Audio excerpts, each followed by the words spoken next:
The jungle breathes like a wounded animal.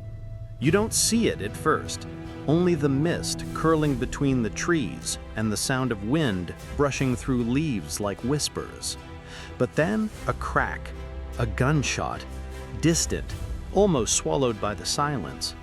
In that moment, you realize something's wrong. This is Yucatán. It's the year 1893, and the Maya are still fighting. But wait, weren't they gone? Weren't their temples ruins? Their gods forgotten? That's what the textbook said. The Maya had collapsed centuries ago, burned by time, crushed by conquest, buried beneath vines and stone. And yet here, in the shadow of crumbling pyramids, bullets still fly. Here, men still speak in the tongue of kings and pray to a cross that answers. Why? Because they never believed they were finished. There's a boy, no older than 10, crouched behind a stone wall on the edge of a village near Chan Santa Cruz. His name is Itzel. In his hands, a rifle too long for his arms. His father told him, "If you hear thunder that doesn't come from the sky, hide. But remember, this is still our land." He asks his grandmother, "Has the war ended yet?" She doesn't blink. For them, maybe. Then she lifts her eyes to the jungle and whispers, "But not for us." Itzel doesn't understand everything, but he remembers the stories, the ones passed down like inheritance, about fire, betrayal, and the gods who still watch. The camera would pan out. Dense green, smoke in the air, and beneath it all, a truth more defiant than any rebellion. The Maya refused to vanish. Even after their cities fell, even after their kings were silenced, even after they were declared extinct by the world. So ask yourself, can you truly conquer civilization if it never agreed to die? Their empire had no capital, no central army, no emperor to sign their fate away. What it had instead was memory. And that memory as resistance is harder to kill than any king. The last Maya war didn't start in a battlefield. It didn't have marching drums or proclamations in the plaza. It began in silence, in lullabies sung by mothers who remembered massacres, in whispers passed by priests who read more than scripture. They read vengeance. And when it came, it wasn't loud. It crept like vine through stone. It waited, it listened, it struck. That's the paradox of the Maya. They're remembered as the civilization that fell. But what if that fall was never real? What if we've been looking at ruins when we should have been looking for warriors? You may know the wars of the Maya in the classical sense, Tikal, Calakmul, the collapse of the cities. But this was different. This was not collapse. It was endurance, sharpened into rebellion. And the jungle itself, its heat, its silence, its suffocating green, became their last fortress, a place no empire could fully invade. Because the Maya didn't just live there, they became it. Now ask again. What drives a people to fight centuries after the world has declared them defeated? What voice speaks across generations and says, "Not yet. We are still here"? Because that's what this story is about. Not about ruins, but survival. Not about endings, but echoes. And somewhere deep within those echoes, a voice rises. It doesn't scream, it speaks. Like the wind through the trees, like footsteps across old stone, like the sound of thunder that doesn't come from the sky. But if the Maya still lived, then where? And who in their name had the courage to declare war? That answer waited hidden deep in the jungle, in a city no empire ever conquered. The jungle doesn't surrender easily. It hides what it protects, and it protects what remembers. That's why they never found Chan Santa Cruz. Not really, because they weren't just looking for a city. They were looking for something that defied empire itself. It began, as all legends do, with silence. A silence so thick, even birds hesitated to break it. Then a chant, faint, rhythmic, not Latin, not Spanish, Maya. You wouldn't know it from a map. Chan Santa Cruz wasn't a capital in any conventional sense. No palace, no throne, no emperor to crown. And yet, it ruled. Not with iron, but with prophecy. Not with gold, but with faith sharpened into defiance. This was no mere rebel stronghold. This was Rome in the jungle, sanctified by belief, guarded by warriors, and led not by men of war, but men who spoke to gods. Picture it. Thick canopy above, shrines wrapped in vines, rifles stacked beside sacred crosses. Here, every tree knew pain, every path held memory. Because Chan Santa Cruz was born from fire, Spanish fire. It was the answer to centuries of conquest, disease, betrayal. And it did not beg for freedom. It declared war. There's a name that survives from those early days. Ahau Chongqing, a priest turned commander, or perhaps a commander turned prophet. He stood before the cross, said to speak with divine voice. The people knelt not before his rank, but before his vision. He didn't shout, he whispered. The gods have not left, they are only waiting. And with that, he issued orders not from scrolls, but from trance, not by strategy, but by revelation. Do you understand what that meant? The enemy wasn't political. It wasn't even colonial. It was sacrilege. This wasn't a battle for land. It was a crusade in reverse. The Mexican Republic, still young and fractured, labeled it rebellion. But from within Chan Santa Cruz, it was a sacred campaign, a holy war to reclaim what no army had ever truly taken. That's what made it dangerous. Because how do you negotiate with people who believe their deaths are victories? Maps from the era show dotted lines and question marks. Explorers wrote of a phantom city too well guarded to see. Patrols disappeared. Messengers returned wide-eyed, muttering about altars glowing in moonlight, about eyes watching from trees. But this wasn't magic. It was strategy. The city was defended like a living organism, each village a cell, each priest a nerve. And in the center, the talking cross.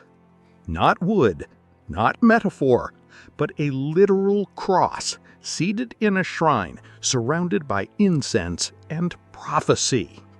It spoke through visions. It commanded through trance. And those who heard it didn't just obey. They transcended fear. One night, in 1869, a Maya scout named Chell reported a column of federal troops approaching from the east. The village debated run or fight. Then came the message. The cross says they will walk into smoke. No further orders, just that. So they prepared the ambush. Fires lit, fog stirred. And as predicted, the soldiers vanished into vapor. Some say not a single shot was fired. Others say the jungle did the killing. But the message was clear. This city had never surrendered. Not to Spain, not to Mexico, not to history. So ask yourself, what happens when your enemy sees their land as secret and your flag as heresy? What happens when death is not the end of resistance, but its confirmation? Chan Santa Cruz wasn't merely hidden. It was protected by myth, by memory, and by the most powerful weapon the Maya had ever wielded. Faith turned tactical. And as the drums echoed through the trees that night, a new war began. One Mexico wasn't prepared to understand, let alone win. Because they weren't facing rebels, they were facing believers. And for believers like these, sacrifice was strategy. But if faith could command troops, what would happen when the gods themselves became generals? The general raised his hand, but no trumpet sounded. Instead, he listened, not to scouts or gunfire, but to a voice no one else could hear.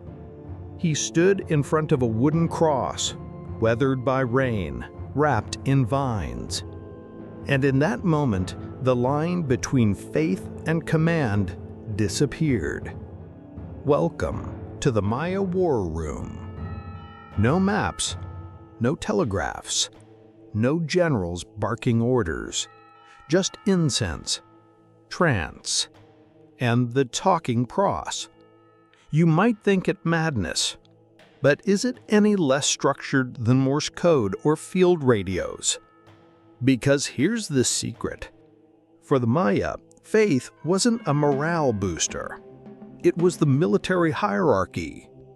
The cross didn't comfort. It instructed. It said, march west. It said, lay still. It said, let them believe they've won, then strike. And they did, without delay, without doubt. One survivor, a captured soldier from the Mexican column of 1872, wrote in his journal, "They didn't speak orders. They moved like they had already dreamed them." Think about that. An army without written commands. No drums, no flags, no generals barking orders. Just incense, trance, and the talking cross. You might think it's madness, but is it any less structured than Morse code or field radios? Because here's the secret. For the Maya, faith wasn't a morale booster. It was the military hierarchy. The cross didn't comfort. It instructed. It said, march west. It said, lay still. It said, let them believe they've won, then strike. And they did, without delay, without doubt. One survivor, a captured soldier from the Mexican column of 1872, wrote in his journal, "They didn't speak orders. They moved like they had already dreamed them." Think about that. An army without written commands.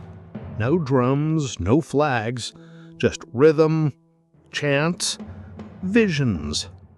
And yet, somehow, they held the line. In the city of Chan Santa Cruz, the talking cross wasn't symbolic. It was operational. Priests would enter trance, sometimes for hours, emerging with precise tactical decisions. Which routes to use, when to retreat, when to disappear into the fog. There's a tale of a commander named Naub who received a vision of fire in the east. He evacuated 3 villages. 3 days later, federal troops arrived and found nothing but ash and silence. How do you fight that? How do you counter orders given by a voice from another realm. Mexico tried logic. They mocked Maya for superstitions. They sent scientists, not just soldiers. They tried to explain the cross. But war doesn't care about explanation. War only cares about effect. And the Maya were winning. Not by numbers, not by firepower, but by belief. It's easy to command with a general's rank, harder to command with a whisper from God. But more powerful? Unquestionably. Because when your soldiers think they're acting out prophecy, they don't fear death. They welcome it. Do you realize what that means? Every casualty wasn't a loss. It was fulfillment. Every retreat wasn't failure. It was part of a larger plan. This wasn't disorganized resistance. It was psychological warfare, divinely structured. And while the Mexican army used telegraphs to relay messages, the Maya used dreams. While Federals studied maps, the Maya studied stars and symbols, waiting for signs that would never come from a compass. That's how they lasted so long, because even when outgunned, they were never outbelieved. It's said that in one battle near Tulum, Maya fighters walked into gunfire chanting. Not screaming, not hiding, chanting. They carried no flag, just carved symbols on their skin. The soldiers on the other side hesitated. One officer dropped his rifle. Later he said, they weren't men, they were ghosts. Not ghosts, just soldiers, with orders from another plane. You can shoot an enemy, but how do you shoot through conviction? That's what made the cross so dangerous. It didn't just command men, it commanded courage. And courage without fear is near impossible to stop. So now ask yourself, how do you defeat an enemy who believes every bullet brings them closer to God? You don't. Not by conventional means, not by reason. You don't beat them. You wait. You bleed. You hope they stop believing before you run out of blood. But the Maya, they weren't losing belief. They were turning it into strategy. And while Mexico tried to win the war with guns, the jungle echoed with prayers that sounded a lot like victory. And soon one man would take this invisible army and turn it into something even more dangerous. A nation without borders. He wasn't born in a palace. He didn't command with medals or maps. But in the dense jungles of Yucatán, his name made soldiers hesitate. Crescencio Poot, the last general, the shadow that turned resistance into governance. He never built an empire. He just refused to let one erase his people. Poot didn't wear a uniform. He wore the jungle.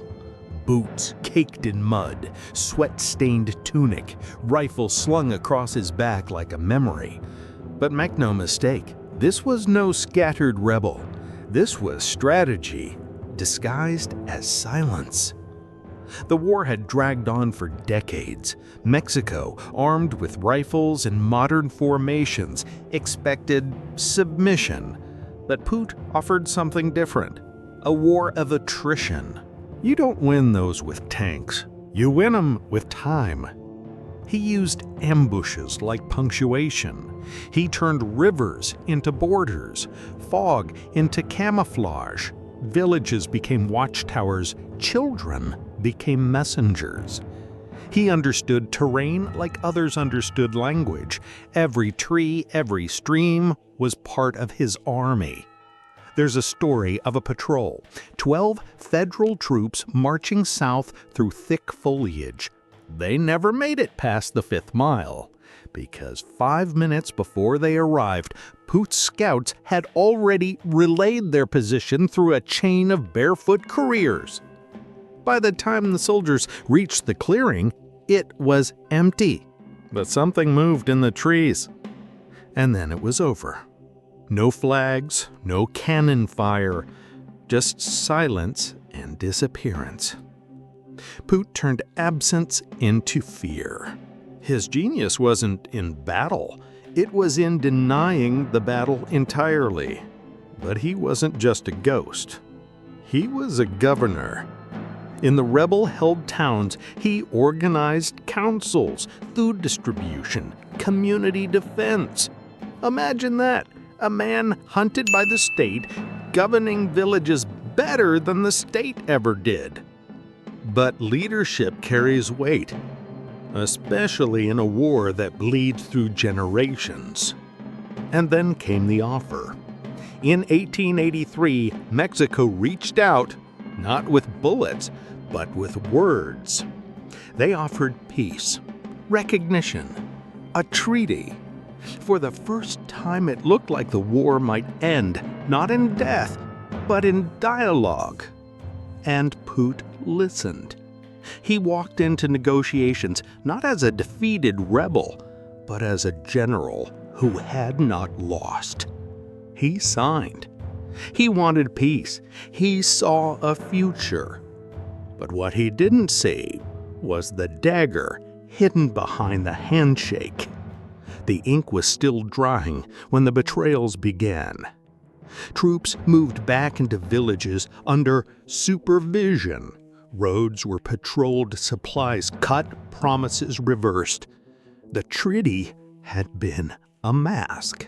Behind it, occupation.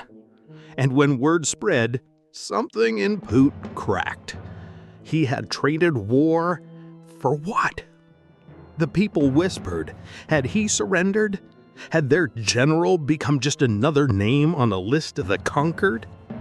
In a final act of defiance, he tried to renegotiate, to hold the line between peace and pride, but there was no line left. In 1885, he was captured. Some say he was tricked. Others say he walked into the trap willingly, refusing to flee while his people paid the price. He died, not as a warlord, but as a symbol, a martyr, yes, but more than that, a question. Was it better to lead forever in war, or risk peace and lose your soul? The jungle didn't answer, but the people did. They didn't lay down arms, they picked them back up. Because Poot's death didn't end the war, it confirmed it. And while Mexico claimed the treaty was signed, the Maya believed the war had only shifted from open ambush to a quieter resistance, the kind that bleeds slower, but never stops. And soon that resistance would find a new battlefield, not in the city, but in the trees, where empires go to die. The jungle doesn't kill you with claws. It kills you with silence.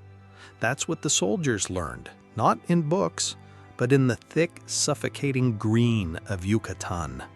Mexico sent regiments, formations, veterans with rifles, cannons, and polished boots, and the jungle swallowed them whole.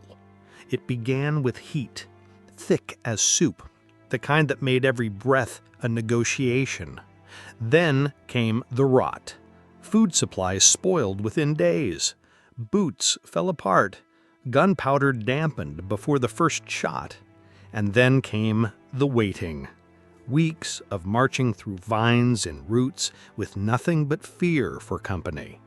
One corporal, Santiago Olarte, wrote to his brother, "It's not a war, it's a nightmare that sweats. We don't fight men, we fight trees that whisper." He was right. The Maya didn't need a battlefield. They let the jungle choose the terms. Columns vanished, not in battle, but in the space between footsteps. A soldier steps forward, doesn't return.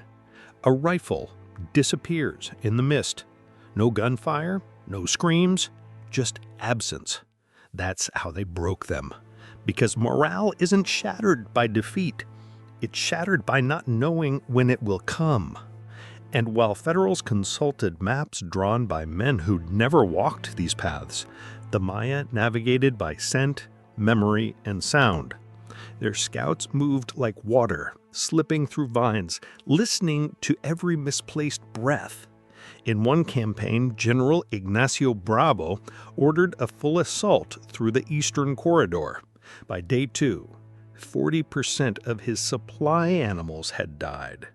By day 5, 2 platoons were lost. By day 7, he pulled back. But retreat doesn't heal humiliation, it stains it. He tried again and again. Each time, the jungle tightened, a slow noose. Do you see the pattern? This wasn't a military failure. It was an ecological ambush. The Maya didn't fight the empire. They let the empire fight the land. And Sun Tzu, centuries before, warned of this. There is no instance of a nation benefiting from prolonged warfare. Mexico learned the hard way, because every march cost lives, every battle drained morale, every corpse left behind became part of the terrain.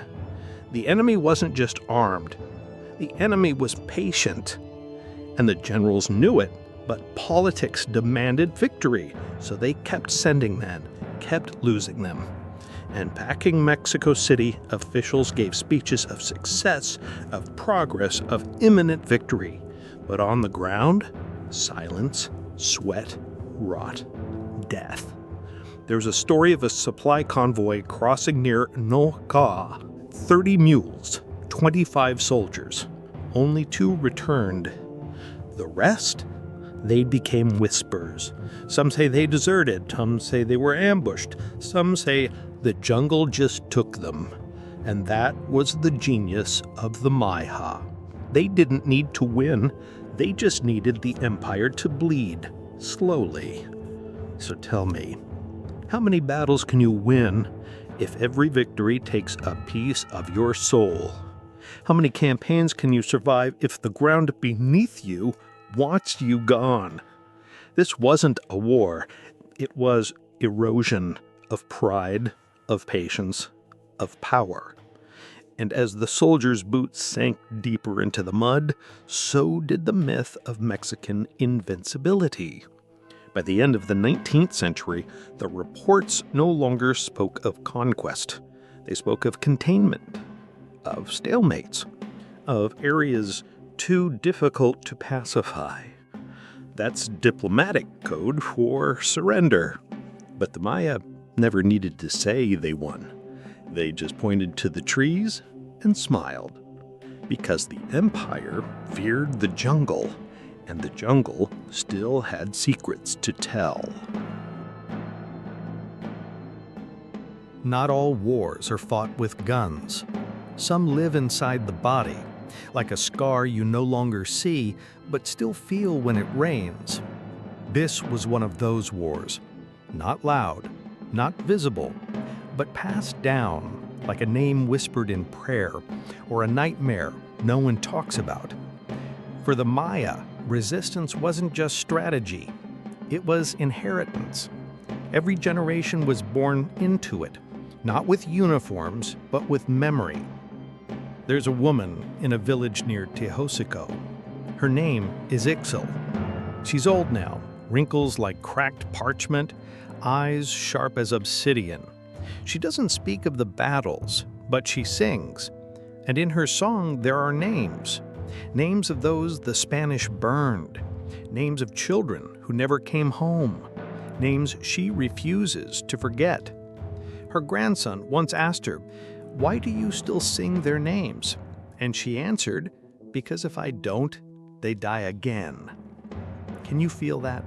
That's not history, that's trauma turned into ritual. You see, the caste war wasn't just a rebellion, it was a wound, one that opened when the Spanish landed in the 1500s and never closed. The massacres, the slavery, the betrayal of peace after peace. Each act planted something, not surrender, something else, vengeance. And that vengeance didn't scream. It whispered, in stories, in dances, in prayers, even in silence. Clausewitz spoke of moral forces in war, the invisible threads of loyalty, hatred, belief. But for the Maya, those forces weren't tactical. They were personal. A child who grows up hearing how his uncle was dragged from the field doesn't need to be told who the enemy is. A girl who watches her village hide from patrols learns more about politics than any book could teach. So the war continued, not just on the battlefield, but in the blood. They passed it like a torch, not to burn, but to remember. Even prayers were political. Even lullabies were warnings. And that's why Mexico could never truly pacify them, because every attempt to erase them only sharpened their memory. It's a paradox, isn't it? The more you try to bury pain, the deeper it grows. By the late 19th century, Maya resistance wasn't centralized. It didn't need to be. It had become cultural DNA. There's a record from a federal officer stationed in Valladolid. He wrote, "I've never seen such eyes. Even their children stare like soldiers." But of course they did. They weren't born in peace. They were born in aftermath. And when you live in aftermath long enough, it becomes your world. So ask yourself, what if trauma itself becomes a weapon? Not one forged of iron, but one etched into stories, sung into memories, tattooed into identity. That's what Mexico couldn't fight, because it wasn't an army. It was a people who refused to forget. And if forgetting is how wars end, then this war had no end in sight, because some wounds don't fade.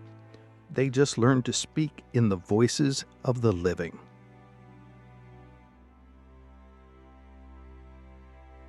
Collapse. It's a word we throw around like a tombstone. We say it when something ends, when ruins rise from the dirt, when silence replaces songs. But what if we've been wrong all along? What if the Maya never collapsed? What if they just changed form? Walk through a village in southern Yucatán today and listen. You'll hear the same tongue spoken by kings before Columbus ever dreamed of the sea. You'll see hands shaping clay the same way they did 1,000 years ago. You'll watch as a mother whispers to a wooden cross and hears in her own heart the echo of generations. This isn't survival, it's something stronger, continuation, without permission, without apology.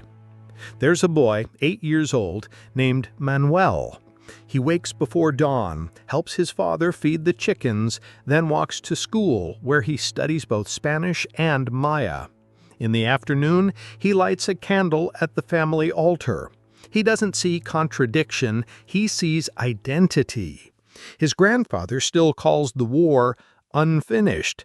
His mother still sings the old resistance songs when she grinds corn. So let me ask you, if you still speak the language, if you still chant the names, if your prayers still follow the old paths, did you ever truly fall? The Spanish wrote about conquest. The Mexican state wrote about victory. But the Maya never wrote the word defeat. They simply kept going. That's what history often misses. Not every empire ends in fire. Some shift beneath the surface, like rivers that go underground, only to resurface miles later, stronger. The Maya weren't buried in ruins. They were reborn in silence. They traded pyramids for prayers, cities for stories, kings for memory. But make no mistake, the empire still breathes. You can conquer land, you can write treaties, you can redraw borders on a map, but you cannot erase identity, not when it's stitched into the soul. Even now in the 21st century, the Maya live. They farm, they teach, they protest, they remember. Not as relics of a fallen civilization, but as heirs of one that refused to end. They carry two truths. The past was stolen, the future is still theirs to build. And in that duality there is power. So let the historians argue over dates. Let the textbooks debate the meaning of collapse. But listen closely, and you'll hear something else entirely. Not silence, but heartbeat. A beat that never stopped, only changed rhythm. And if survival is the final act of defiance, then the Maya are still writing their victory. Time is supposed to bury empires, to grind their monuments into dust, to erase their names beneath layers of conquest and forgetfulness. But what happens when an empire refuses to die? What happens when memory becomes stronger than stone? The last Maya War wasn't about territory. It wasn't about treaties or flags. It was about something deeper. A refusal to vanish, a refusal to forget, a refusal to let time write the final chapter. Empires like Rome fell with fire.